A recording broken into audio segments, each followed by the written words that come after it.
The quickest and most effective way to gain respect and esteem for yourself is to act authentically, to become authentic, to learn how to be honest with yourself and discover who you actually are as a person, what your values are, and then to develop the courage to act according to those values, even if it's unpopular, even if you're going against the group, even if you have to stand outside of everyone else, to accept that and really truly become yourself.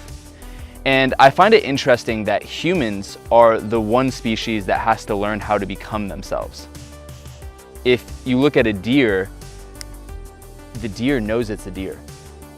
The deer doesn't have to be told it's a deer, and the deer acts how deers act without even thinking of it.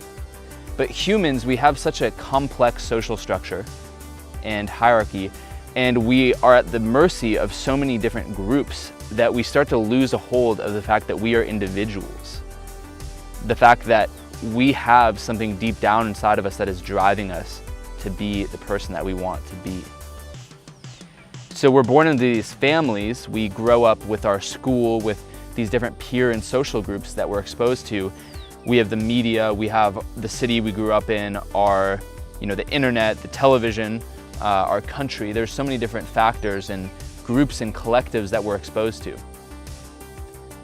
And when you're exposed to a collective or a group, there is a very strong peer pressure that is exerted on you constantly.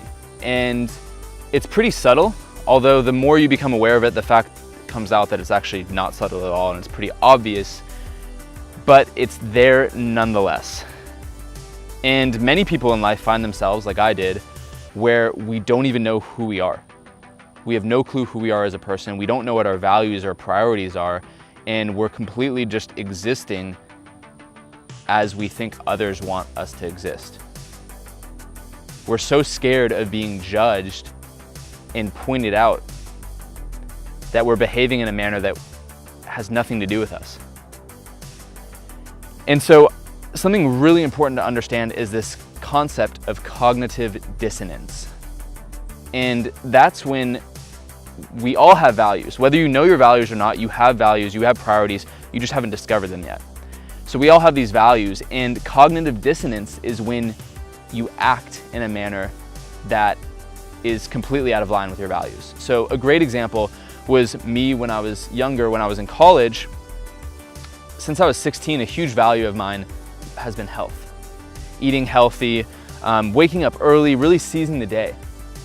Yet in college, I was still in a lot of ways at the mercy of my peer group and just acting how I thought others wanted me to act. So I would go out to different nightlife scenes and bars and stuff like that, stay up late, party, drink, get drunk, get hungover, and I was acting massively out of line with my inner values, and as a result, I was slowly losing respect and esteem for myself. So I had to make a change and stop. So conversely, the cool thing is that when you act in accordance with your values and your priorities and what's really meaningful for you, you actually gain respect and you gain esteem for yourself. You become a happier person and everyone likes you more, your life is just better. But it's a difficult thing to do. And I titled this video Authentic but Unpopular because we have to get to the point where we are so within ourselves, we're so willing to be ourselves, even if it is unpopular. Because oftentimes you'll find yourselves when you're in a group, when you're at a party, when you're in a situation, that the group is thinking in one way, but that deep down when you ask yourself, what do I think? Is this me? You find that you actually think completely differently than the group. So you have to be willing to be authentic, even if it's unpopular. And another really great example from my life was just last weekend, I went to a meetup group and there was an audience and there was someone speaking and everyone was in agreement and nodding their heads and laughing. And the speaker started saying some things that are completely, in my mind, just super messed up and really outside of my values and what I really hold as a good life to live. And then he just started saying some really messed up stuff. And so I noticed that I had the need to disassociate from the group. And so I said, hey, sorry to interrupt you, but I don't agree with what you're saying. I think this is super, super whack. And I explained myself. And as you can imagine, when you're calling out a speaker in front of an audience, it's kind of uncomfortable and a little bit awkward. It definitely was kind of intense. But as a result, I gained so much respect for myself and esteem for myself, because the easy thing would have been to just not say anything at all. And what's funny is that afterwards, almost everyone in the group came up to me and said, "Hey Cal, I really respect you for saying something. I was feeling really uncomfortable and awkward when he was saying that stuff, and I just didn't say anything." So the key point is that oftentimes actually being authentic is popular, because what you'll find is that it's so rare for people to experience an authentic, present person that's present with them. So usually it's wildly popular. People really appreciate honesty and authenticity, but sometimes it won't be. So we have to be willing to get to that point. So how do you become yourself? How do we become ourselves? How do we learn who we are? And I think the answer comes down to asking yourself really good questions and listening to the answers.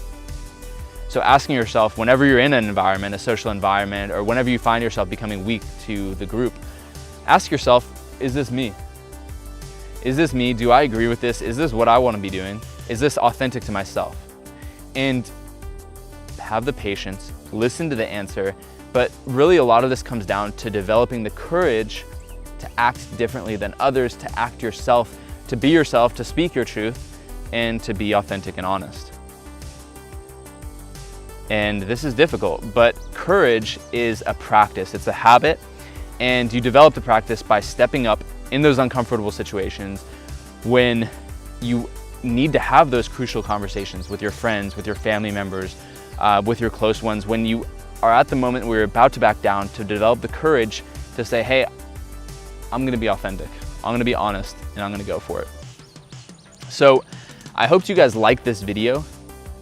Please like and subscribe, and also comment with what you guys feel about this, because I think this is a subject that not a lot of people talk about.